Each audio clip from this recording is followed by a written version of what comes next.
Hi అండి. అందరికీ నమస్కారం. Welcome to my channel. ఈ వీడియోలో ఇప్పుడే ముగిసిన ఆంధ్రప్రదేశ్ రాష్ట్ర జాయింట్ సాఫ్ట్ కౌన్సిల్ సమావేశం, ఏపీ ఉద్యోగ పెన్షనర్లకు తీసుకున్నటువంటి కీలక నిర్ణయాలైతే ఇవే అండి. మరి ఆ పూర్తి వివరాలేంటో వీడియోలో తెలుసుకుందాము. వీడియో అయితే ఎక్కడే గాని స్కిప్ చేయకుండా ఎండ్ వరకు చూసేయండి. అప్పుడే ఇన్ఫర్మేషన్ పూర్తిగా అర్థమవుతుంది. అలాగే వీడియో చూస్తున్న ప్రతి ఒక్కరు వీడియోకైతే లైక్ చేయండి ఫ్రెండ్స్. ఈ వీడియోని తోటి ఉద్యోగ పెన్షన్ మిత్రులతో అయితే షేర్ చేయండి. కొత్తగా మన ఛానల్ చూస్తున్నవారు ఇంకా ఎవరైనా సబ్స్క్రైబ్ చేసుకోకుంటే వెంటనే మన ఛానల్‌ని సబ్స్క్రైబ్ చేసుకోండి. దీని ద్వారా నేను చేసే లేటెస్ట్ వీడియోస్ అన్నీ మీ వరకు రీచ్ అవుతాయి. ఇక ఆలస్యం చేయకుండా వివరాల్లోకైతే వెళ్ళిపోదాము. ఫ్రెండ్స్, ఇక విషయానికి వచ్చినట్లయితే ఆంధ్రప్రదేశ్ రాష్ట్ర ప్రభుత్వ ఉద్యోగుల సమస్యల పరిష్కారం కోసం ఏర్పాటు చేసినటువంటి జాయింట్ స్టాఫ్ కౌన్సిల్ సమావేశం ముగిసింది. ప్రభుత్వ ప్రధాన కార్యదర్శి కెఎస్ జవహర్ రెడ్డితో జరిగినటువంటి ఈ భేటీలో ఉద్యోగ, ఉపాధ్యాయ, పెన్షనర్ సంఘాల ప్రతినిధులు తమ దీర్ఘకాలిక డిమాండ్లను ప్రభుత్వం దృష్టికి బలంగా తీసుకొని వచ్చారు. మొత్తం మీద 23 ప్రధాన సమస్యలను సిపిఎస్ ముందు ఉంచామని, వాటిపై ఆయన సానుకూలంగా స్పందించారని ఏపీ ఎన్‌జీఓల సంఘం అధ్యక్షుడు బండారు విద్యాసాగర్ సమావేశం అనంతరం మీడియాకైతే తెలిపారు. సమావేశంలో చర్చకు వచ్చిన కీలక అంశాలు, సంఘాల డిమాండ్లు, ప్రభుత్వ స్పందనపై పూర్తి వివరాలైతే ఇక్కడ తెలుసుకుందాము.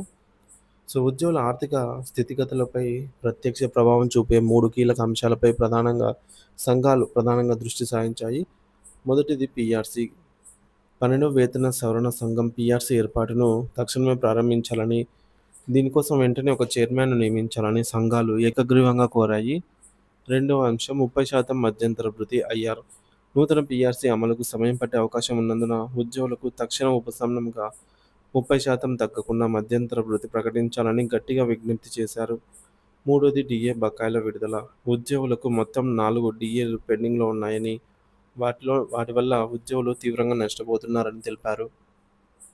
రాష్ట్ర ఆర్థిక పరిస్థితిని దృష్టిలో ఉంచుకొని కనీసం ఒక డీఏనైనా తక్షణమే విడుదల చేయాలనైతే కోరారు. పీఆర్సీ కమిషన్ నియామకం, మధ్యంతర భృతి ప్రకటనపై ప్రభుత్వం నుంచి తక్షణమే స్పష్టమైన ప్రకటన రావాలి అని విద్యాసాగర్ గారు డిమాండ్ చేశారు. ఇక ఆరోగ్య సంక్షేమంపై కీలక విజ్ఞప్తులు.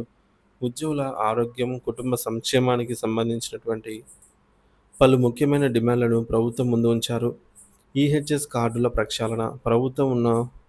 ప్రస్తుతం ఉన్నటువంటి ఉద్యోగుల ఆరోగ్య పథకమైన ఈహెచ్ఎస్ కార్డుల చికిత్స పరిమితి సీలింగ్‌ను పెంచాలని, అన్ని కార్పొరేట్ హాస్పిటల్స్‌లో నగదు రహిత వైద్యాన్ని పటిష్టంగా అమలు చేయాలని కోరారు. ఇన్సూరెన్స్ మరియు రీయింబర్స్‌మెంట్. ఉద్యోగులందరికీ సమగ్ర ఆరోగ్య బీమా సౌకర్యం కల్పించాలని, అత్యవసర సమయాల్లో చేయించుకున్న వైద్య ఖర్చులకు సంబంధించిన రీయింబర్స్‌మెంట్ బిల్లులను సకాలంలో చెల్లించాలని డిమాండ్ చేశారు. ఇళ్ల స్థలాలు. ప్రభుత్వ సేవలో ఉన్న ఉద్యోగుల కుటుంబాలకు నివాసయోగ్యమైన ప్రాంతాల్లో ఇళ్ల స్థలాలను కేటాయించాలని ఒక కొత్త డిమాండ్‌ను వినిపించారు. ఇతర కీలక సర్వీసెస్ అంశాలు. వివిధ శాఖలు, క్యాడర్లకు సంబంధించిన సమస్యలను కూడా సంఘాల ప్రతినిధులు సీఎస్ దృష్టికి తీసుకొని వచ్చారు. పెన్షనర్ల సమస్యలు. గతంలో తగ్గించిన పెన్షన్‌ను పునరుద్ధరించి విశ్రాంత ఉద్యోగులకు న్యాయం చేయాలి అని కోరారు. ఆర్టీసీ ఉద్యోగులు. ప్రభుత్వంలో విలీనమైన ఆర్టీసీ ఉద్యోగుల దీర్ఘకాలంగా పెండింగ్‌లో ఉన్నటువంటి పదోన్నతుల ప్రక్రియను వెంటనే చేపట్టాలి. గ్రామవార్డు సచివాలయ ఉద్యోగులకు. ప్రొబేషన్ పూర్తి చేసుకున్న గ్రామవార్డు సచివాలయ ఉద్యోగులకు ఇంక్రిమెంట్లు, ఇతర సర్వీసెస్ ప్రయోజనాలను వెంటనే అమలు చేయాలి. మరి ప్రభుత్వం స్పందన, తదుపరి కార్యాచరణ ఏంటంటే, ఉద్యోగ సంఘాలు లేవనెత్తిన 23 డిమాండ్లను సావధానంగా విన్నటువంటి ప్రభుత్వ ప్రధాన కార్యదర్శి సానుకూలంగా స్పందించినట్లు విద్యాసాగర్ తెలిపారు.